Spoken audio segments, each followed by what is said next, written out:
साहित्य दर्पण हमारे YouTube चैनल साहित्य दर्पण में आप सभी का स्वागत है। साहित्य दर्पण में आज आप सुनेंगे मुंशी प्रेमचंद की कहानी एक्ट्रेस। स्वर शेफाली कपूर का है।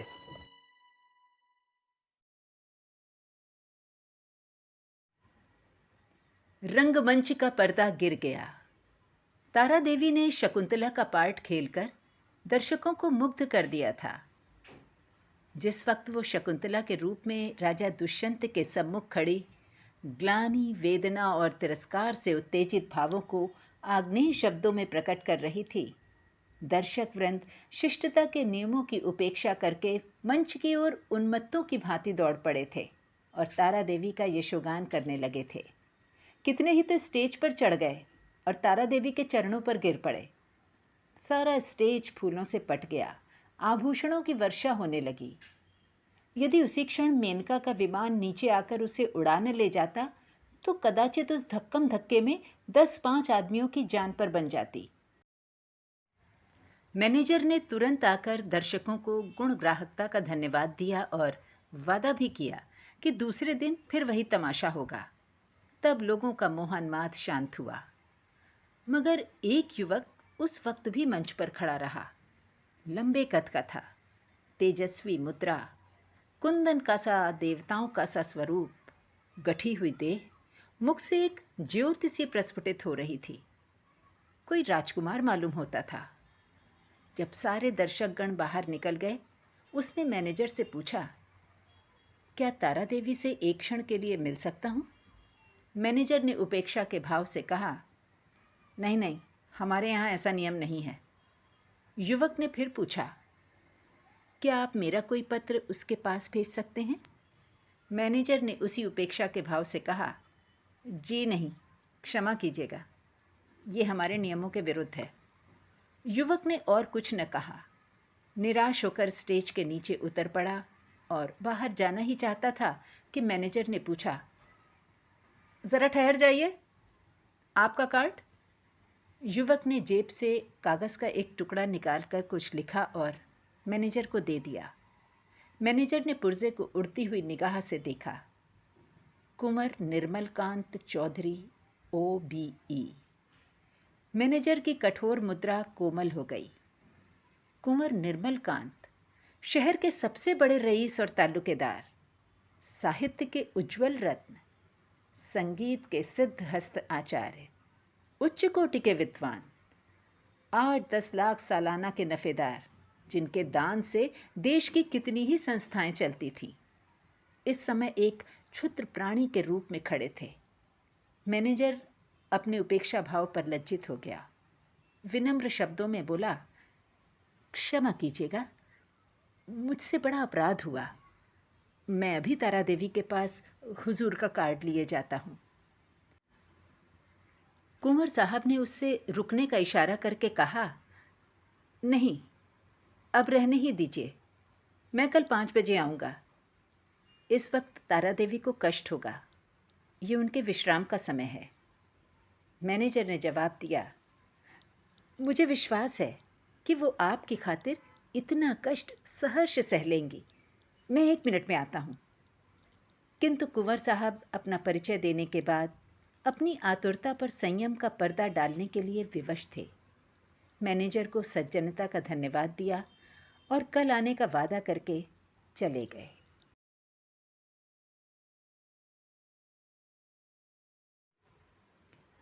तारा एक साफ सुथरे और सजे हुए कमरे में मेज के सामने किसी विचार में मग्न बैठी थी। रात का वो दृश्य उसकी आंखों के सामने नाच रहा था। ऐसे ऐसे दिन जीवन में क्या बार बार आते हैं? कितने मनुष्य उसके दर्शनों के लिए विकल हो रहे हैं, बस एक दूसरे पर फाट पड़ते थे। कितनों को उसने अपने पैरों से ठुकरा दिया था। हाँ, ठुकरा दिया था, मगर उस समूह में केवल एक दिव्य मूर्ति अविचलित रूप से खड़ी थी। उसकी आंखों में कितना गंभीर अनुराग था, कितना दृढ़ संकल्प।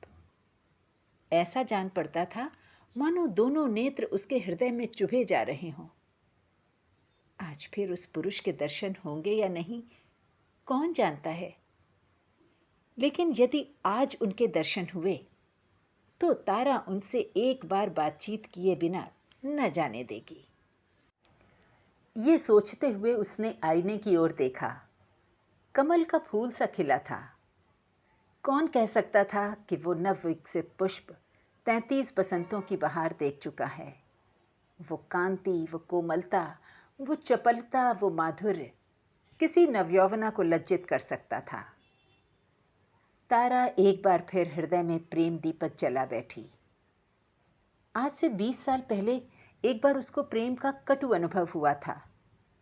तब से वो एक प्रकार का वैधव्य जीवन व्यतीत करती रही। कितने प्रेमियों ने अपना हृदय उसको भेंट करना चाहा था, पर उसने किसी की ओर आंख उठाकर भी न देखा था। उसे उनके प्रेम में कपट की गंध आती थी, मगर आज उसका संयम उसके हाथ से निकल गया। एक बार फिर आज उसे हृदय में उसी मधुर वेदना का अनुभव हुआ जो 20 साल पहले हुआ था। एक पुरुष का सौम्य स्वरूप उसकी आंखों में बस गया, हृदय पट पर खिंच गया। उसे वो किसी तरह भूल न सकती थी। उसी पुरुष को उसने मोटर पर जाते देखा होता तो कदाचित उधर ध्यान भी न करती, पर उसे अपने सम्मुख प्रेम का उपहार हाथ में लिए देखकर वो स्थिर न रह सकी। सहसा दाई ने आकर कहा, बाई जी, रात की सब चीज़ें रखी हुई हैं, कहिए तो लाऊं? तारा ने कहा, नहीं, मेरे पास चीज़ें लाने की ज़रूरत नहीं, मगर ठहरो, क्या क्या चीज़ें हैं? ढेर का तो ढेर लगा है बाई जी, कहाँ तक गिनाऊं? देखिए ना, अशर्फियाँ हैं, ब्रूचेज, बाल के पिन, बटन, लॉकेट, अंगूठियाँ, सभी तो हैं। एक छोटे से डिब्बे में एक सुंदर हार है। मैंने आज तक वैसा हार नहीं देखा। सब संदूक में रख दिया है। अच्छा, वो संदूक मेरे पास ला। दाई ने संदूक लाकर मेज पर रख दिया। उधर एक लड़के ने एक पत्र लाकर तारा को दिया। तारा ने पत्र को उत्सुक नेत्रों से देखा।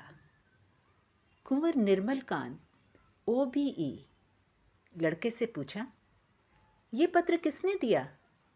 वो तो नहीं जो रेशमी साफा बांधे हुए थे? लड़के ने केवल इतना कहा, मैनेजर साहब ने दिया है, और लपका हुआ बाहर चला गया। संदूक में सबसे पहले डिब्बा नजर आया। तारा ने उसे खोला तो सच्चे मोतियों का सुंदर हार था। डिब्बे में एक तरफ एक कार्ड भी था। तारा ने लपक कर उसे निकाल लिया और पढ़ा, कुंवर निर्मल कांत। कार्ड उसके हाथ से छूट कर गिर पड़ा।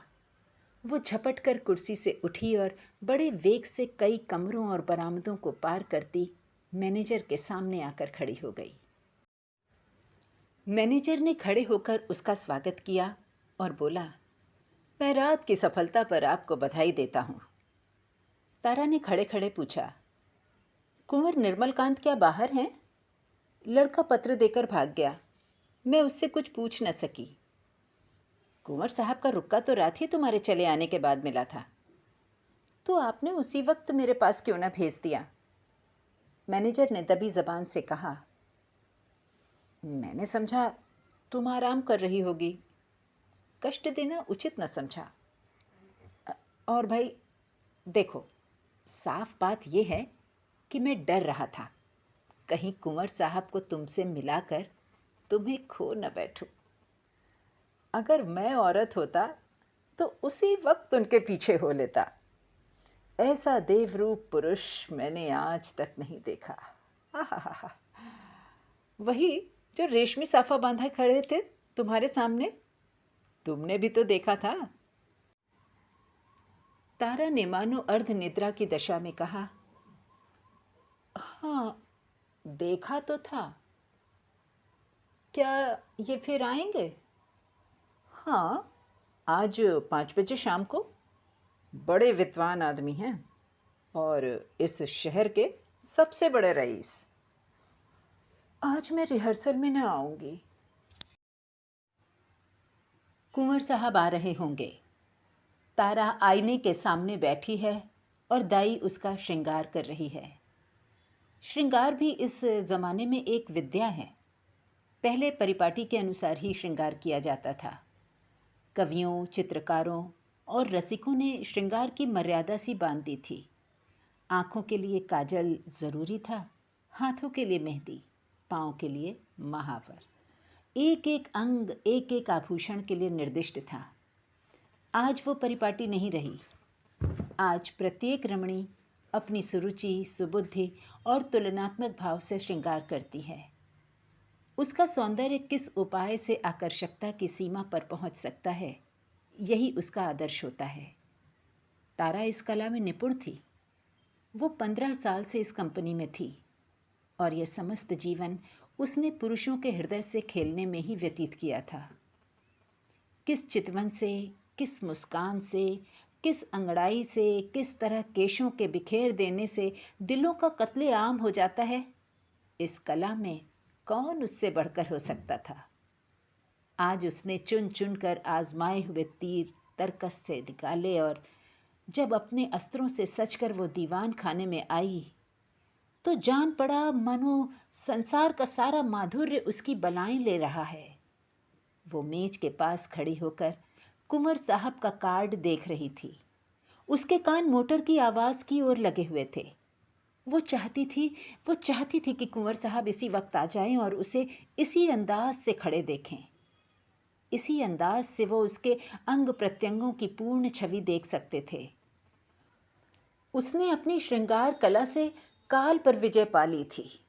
कौन कह सकता था कि ये चंचल नवयौवन उस अवस्था को पहुंच चुकी है जब हृदय को शांति की इच्छा होती है। वो किसी आश्रम के लिए आतुर हो उठता है और उसका अभिमान नम्रता के आगे सिर झुका देता है। तारा देवी को बहुत इंतज़ार न करना पड़ा। कुंवर साहब शायद मिलने के लिए उससे भी उत्सुक थे। 10 ही मिनट के बाद उनकी मोटर की आवाज़ आई। तारा संभल गई। एक क्षण में कुंवर साहब ने कमरे में प्रवेश किया। तारा शिष्टाचार के लिए हाथ मिलाना भी भूल गई। प्रौढ़ावस्था में भी प्रेमी की उद्विग्नता और असावधानी कुछ कम नहीं होती। वो किसी सलज्जा युवती की भांति सिर झुकाए खड़ी रही। कुंवर साहब की निगाह आते ही उसकी गर्दन पर पड़ी। वो मोतियों का हार जो उन्होंने रात को भेंट किया था चमक रहा था। कुंवर साहब को इतना आनंद और कभी न हुआ। उन्हें एक क्षण के लिए ऐसा जान पड़ा मानो उसके जीवन की सारी अभिलाषा पूरी हो गई। बोले, मैंने आपको आज इतने सवेरे कष्ट दिया, क्षमा कीजिएगा। ये तो आपके आराम का समय होगा। तारा ने सिर से खिसकती हुई साड़ी को संभाल कर कहा, इससे ज़्यादा आराम और क्या हो सकता है कि आपके दर्शन हुए। मैं इस उपहार के लिए और क्या आपको मनो धन्यवाद देती हूँ। अब तो कभी कभी मुलाकात होती रहेगी। निर्मल कांत ने मुस्कुरा कर कहा, कभी कभी नहीं, रोज़। आप चाहे मुझसे मिलना पसंद ना करें, पर एक बार इस ड्योढ़ी पर सिर को झुका कर ही जाऊंगा। तारा ने भी मुस्कुरा कर उत्तर दिया, उसी वक्त तक जब तक कि मनोरंजन की कोई नई वस्तु नज़र ना आ जाए। क्यों? मेरे लिए ये मनोरंजन का विषय नहीं, जिंदगी और मौत का सवाल है। हाँ, तुम इसे विनोद समझ सकती हो, मगर कोई परवाह नहीं। तुम्हारे मनोरंजन के लिए मेरे प्राण भी निकल जाएं, तो मैं अपना जीवन सफल समझूंगा। दोनों तरफ से इस प्रीति को निभाने के वादे हुए। फिर दोनों ने नाश्ता किया और कल भोज का न्योता देकर कुंवर साहब विदा हुए। 1 महीना गुजर गया। कुंवर साहब दिन में कई बार आते। उन्हें एक क्षण का वियोग भी असह्य था। कभी दोनों बजरे पर दरिया की सैर करते, कभी हरी हरी घास पर पार्कों में बैठे बातें करते, कभी गाना बजाना होता और नित नए प्रोग्राम बनते थे। सारे शहर में मशहूर था कि ताराबाई ने कुंवर साहब को फांस लिया और दोनों हाथों से संपत्ति लूट रही है। पर तारा के लिए कुंवर साहब का प्रेम ही एक ऐसी संपत्ति थी जिसके सामने दुनिया भर की दौलत देय थी। उन्हें अपने सामने देखकर उसे किसी वस्तु की इच्छा न होती थी। मगर 1 महीने तक इस प्रेम के बाजार में घूमने पर भी तारा को वो वस्तु न मिली जिसके लिए उसकी आत्मा लोलुप हो रही थी। वो कुंवर साहब से प्रेम की, अपार और अतुल प्रेम की, सच्चे और निष्कपट प्रेम की बातें रोज सुनती थी, पर उसमें विवाह का शब्द न आने पाता था।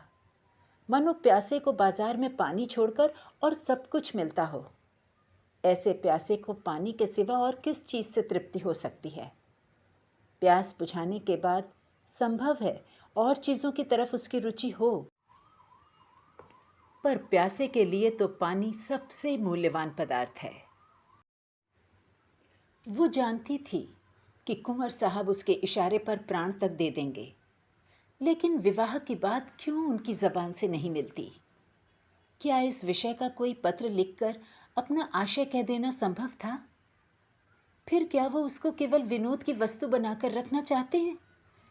ये अपमान उससे न सहा जाएगा। कुंवर के एक इशारे पर वो आग में कूद सकती थी, पर यह अपमान उसके लिए असह्य था। किसी शौकीन रईस के साथ वो इससे कुछ दिन पहले शायद 1-2 महीने रह जाती और उसे नोच खसोट कर अपनी राह लेती, किंतु प्रेम का बदला प्रेम है। कुंवर साहब के साथ वो ये निर्लज्ज जीवन न व्यतीत कर सकती थी। उधर कुंवर साहब के भाई बंधु भी गाफिल न थे। वे किसी भांति उन्हें ताराबाई के पंजे से छुड़ाना चाहते थे। कहीं कुंवर साहब का विवाह ठीक कर देना ही एक ऐसा उपाय था जिससे सफल होने की आशा थी, और यही उन लोगों ने किया। उन्हें ये भय तो न था कि कुंवर साहब इस एक्ट्रेस से विवाह करेंगे। हाँ, ये भय अवश्य था कि कहीं रियासत का कोई हिस्सा उसके नाम कर दें या उसके आने वाले बच्चों को रियासत का मालिक बना दें। कुंवर साहब पर चारों ओर से दबाव पड़ने लगे, यहाँ तक कि उनके साथी अधिकारियों ने भी उन्हें विवाह कर लेने की सलाह दी। उस दिन संध्या समय कुंवर साहब ने ताराबाई के पास जाकर कहा, तारा, देखो तुमसे एक बात कहता हूँ, इनकार न करना।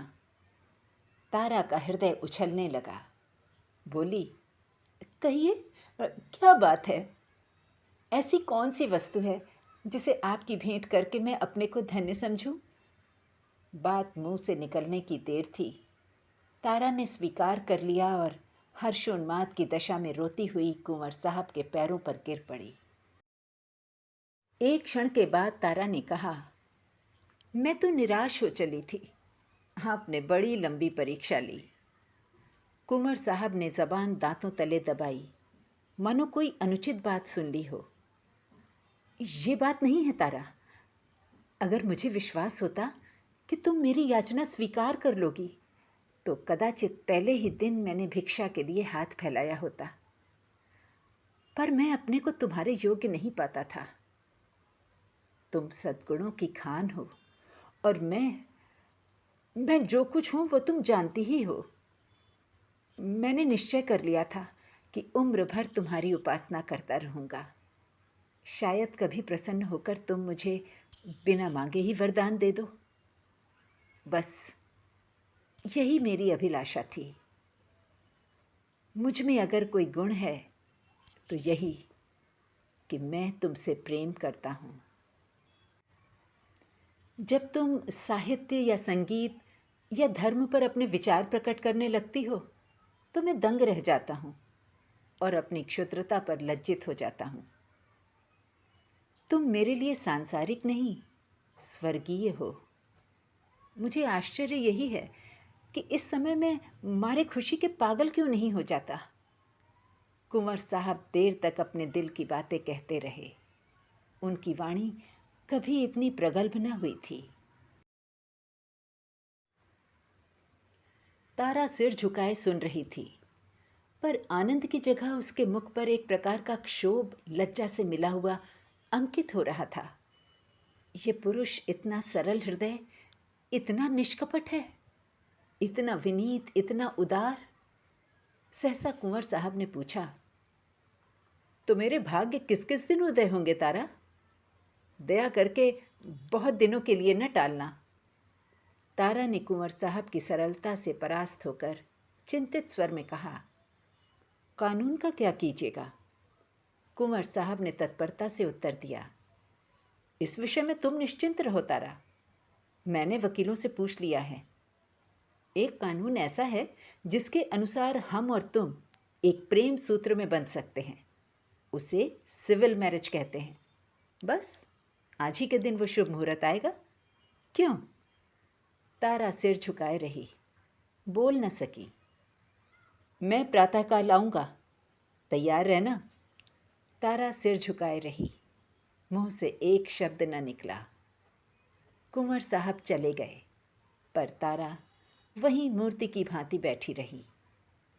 पुरुषों के हृदय से क्रीड़ा करने वाली चतुर नारी क्यों इतनी विमूढ़ हो गई है? विवाह का एक दिन और बाकी है। तारा को चारों ओर से बधाइयाँ मिल रही हैं। थिएटर के सभी स्त्री पुरुषों ने अपनी के अनुसार उसे अच्छे अच्छे उपहार दिए हैं। कुंवर साहब ने भी आभूषणों से सजा हुआ एक सिंगारदान भेंट किया है। उनके 2-4 अंतरंग मित्रों ने भांति भांति के सौगात भेजे हैं, पर तारा के सुंदर मुख पर हर्ष की रेखा भी नजर नहीं आती। वो क्षुब्ध और उदास है। उसके मन में 4 दिनों से निरंतर यही प्रश्न उठ रहा है, क्या कुंवर साहब के साथ विश्वासघात करी?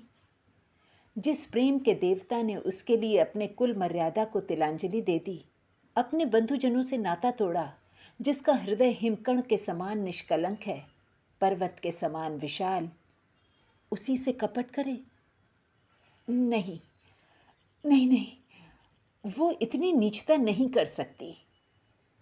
अपने जीवन में उसने कितने ही युवकों से प्रेम का अभिनय किया था, कितने ही प्रेम के मतवालों को वो सब्ज बाग दिखा चुकी थी, पर कभी उसके मन में ऐसी दुविधा न हुई थी। कभी उसके हृदय ने उसका तिरस्कार न किया था। क्या इसका कारण इसके सिवा कुछ और था कि ऐसा अनुराग उसे और कहीं न मिला था? क्या वो कुंवर साहब का जीवन सुखी बना सकती है? हाँ, अवश्य। इस विषय में उसे लेश मात्र भी संदेह नहीं था। भक्ति के लिए ऐसी कौन सी वस्तु है जो असाध्य हो? पर क्या वो प्रकृति को धोखा दे सकती है? ढलते हुए सूर्य में मध्याह्न का सा प्रकाश हो सकता है? असंभव। वो चपलता, वो विनोद, वो सरल छवि, वो तल्लीनता, वो त्याग, वो आत्मविश्वास वो कहाँ से लाएगी जिसके सम्मिश्रण को यौवन कहते हैं? नहीं, वो कितना ही चाहे पर कुंवर साहब के जीवन को सुखी नहीं बना सकती। बूढ़ा बैल कभी जवान बछड़ों के साथ नहीं चल सकता।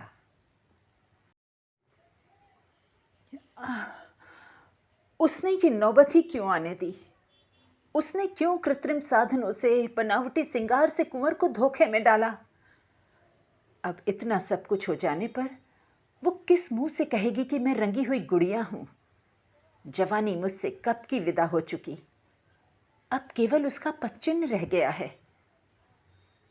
रात के 12 बज गए थे। तारा मेज के सामने इन्हीं चिंताओं में मग्न बैठी हुई थी। मेज पर उपहारों के ढेर लगे हुए थे, पर वो किसी चीज़ की ओर आंख उठाकर भी न देखती थी। अभी 4 दिन पहले वो इन्हीं चीज़ों पर प्राण देती थी। उसे हमेशा ऐसी चीज़ों की तलाश रहती थी जो काल के चिन्हों को मिटा सकें, पर अब उन्हीं चीज़ों से उसे घृणा हो रही है। प्रेम सत्य है, और सत्य और मिथ्या दोनों एक साथ नहीं रह सकते। तारा ने सोचा, क्यों न यहाँ से कहीं भाग जाए, किसी ऐसी जगह चली जाए जहाँ कोई उसे जानता भी न हो। कुछ दिनों के बाद जब कुंवर का विवाह हो जाए तो वो फिर आकर उनसे मिले और ये सारा वृत्तांत उनसे कह सुनाए। इस समय कुंवर पर वज्रपात सा होगा। हाय, न जाने उनकी क्या दशा होगी। पर उसके लिए इसके सिवा और कोई मार्ग नहीं है। अब उनके दिन रो रो कर कटेंगे, लेकिन उसे कितना ही दुख क्यों न हो, वो अपने प्रीतम के साथ छल नहीं कर सकती। उसके लिए इस स्वर्गीय प्रेम की स्मृति, इसकी वेदना ही बहुत है। इससे अधिक उसका अधिकार नहीं। दाई ने आकर कहा, बाई जी, चलिए कुछ थोड़ा सा भोजन कर लीजिए, अब तो 12 बज गए। तारा ने कहा, नहीं, ज़रा भी भूख नहीं, तुम जाकर खा लो।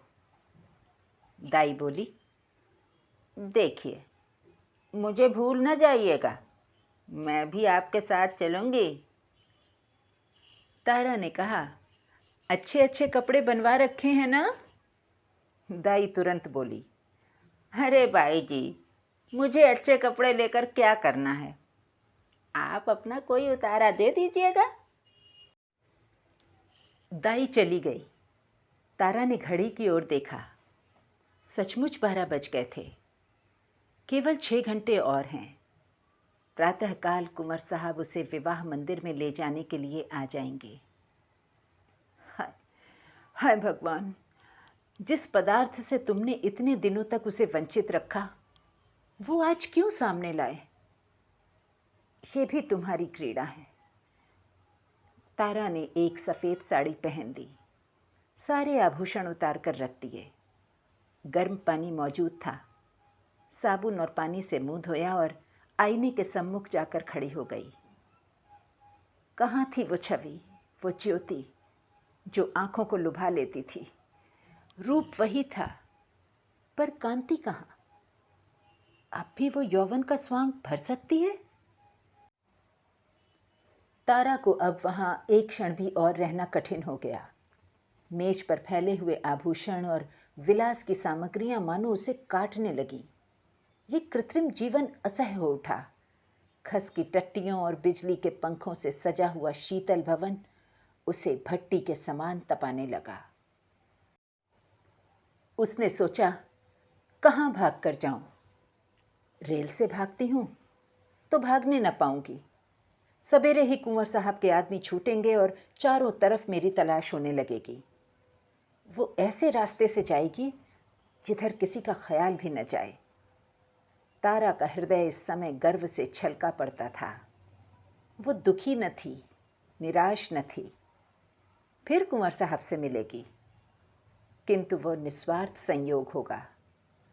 प्रेम के बनाए हुए कर्तव्य मार्ग पर चल रही है, फिर दुख क्यों हो और निराश क्यों हो? सहसा उसे ख्याल आया, ऐसा न हो कुंवर साहब उसे वहाँ न पाकर शोक विभलता की दशा में अनर्थ कर बैठें। इस कल्पना से उसके रोंगटे खड़े हो गए। एक क्षण के लिए उसका मन कातर हो उठा। फिर वो मेज पर जा बैठी और ये पत्र लिखने लगी। प्रियतम, मुझे क्षमा करना, मैं अपने को तुम्हारी दासी बनने के योग्य नहीं पाती। तुमने मुझे प्रेम का वो स्वरूप दिखा दिया जिसकी इस जीवन में मैं आशा न कर सकती थी। मेरे लिए इतना ही बहुत है। मैं जब जीऊंगी तुम्हारे प्रेम में मग्न रहूंगी। मुझे ऐसा जान पड़ रहा है कि प्रेम की स्मृति में प्रेम के भोग से कहीं अधिक माधुर्य और आनंद है। मैं फिर आऊंगी, फिर तुम्हारे दर्शन करूंगी, लेकिन उसी दशा में जब तुम विवाह कर लोगे। यही मेरे लौटने की शर्त है।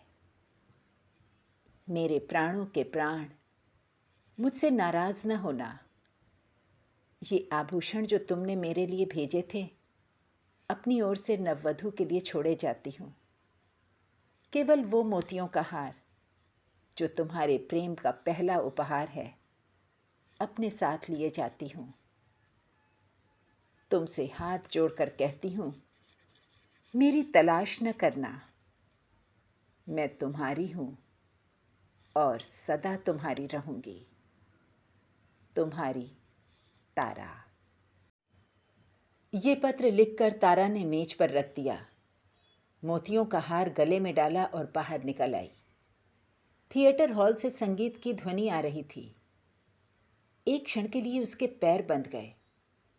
15 वर्षों का पुराना संबंध आज टूट रहा था। सहसा उसने मैनेजर को आते देखा। उसका कलेजा धक्क से हो गया। वो बड़ी तेजी से लपक कर दीवार की आड़ में खड़ी हो गई। ज्यों ही मैनेजर निकल गया, वो हाथे के बाहर आई और कुछ दूर गलियों में चलने के बाद उसने गंगा का रास्ता पकड़ा। गंगा तट पर सन्नाटा छाया हुआ था। 10-5 साधु बैरागी धूनियों के सामने लेटे थे। 10-5 यात्री कंबल जमीन पर बिछाए सो रहे थे। गंगा किसी विशाल सर्प की भांति रेंगती चली जाती थी। एक छोटी सी नौका किनारे पर लगी हुई थी। मल्लाह नौका में बैठा हुआ था। तारा ने मल्लाह को पुकारा, ओ माझी, माझी, उस पार नाव ले चलेगा? माझी ने जवाब दिया, इतनी रात गए नाव न जाई। मगर दूनी मजदूरी की बात सुनकर वो नाव को खोलता हुआ बोला, सरकार, उस पार कहाँ जाइए? उस पार एक गांव में जाना है। मुदा इतनी रात गए कौनो सवारी शिकारी न मिली। कोई हर्ज नहीं, तुम मुझे उस पार पहुंचा दो।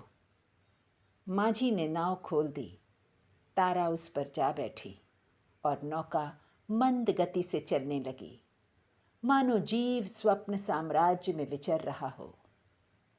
इसी समय एकादशी का चांद पृथ्वी से उस पार अपनी उज्जवल नौका खेता हुआ निकला और व्योम सागर को पार करने लगा। एक्ट्रेस, अभी आपने मुंशी प्रेमचंद की लिखी ये कहानी सुनी। वाचन स्वर शेफाली कपूर का था। हमारा ये वीडियो अगर आपको पसंद आया हो तो इसे लाइक और शेयर करना मत भूलिएगा। चलते चलते एक निवेदन, हमारे चैनल को सब्सक्राइब कीजिए और इस बेल आइकन को ज़रूर दबा दीजिएगा। एक नई कहानी के साथ फिर आपसे मिलेंगे। नमस्कार।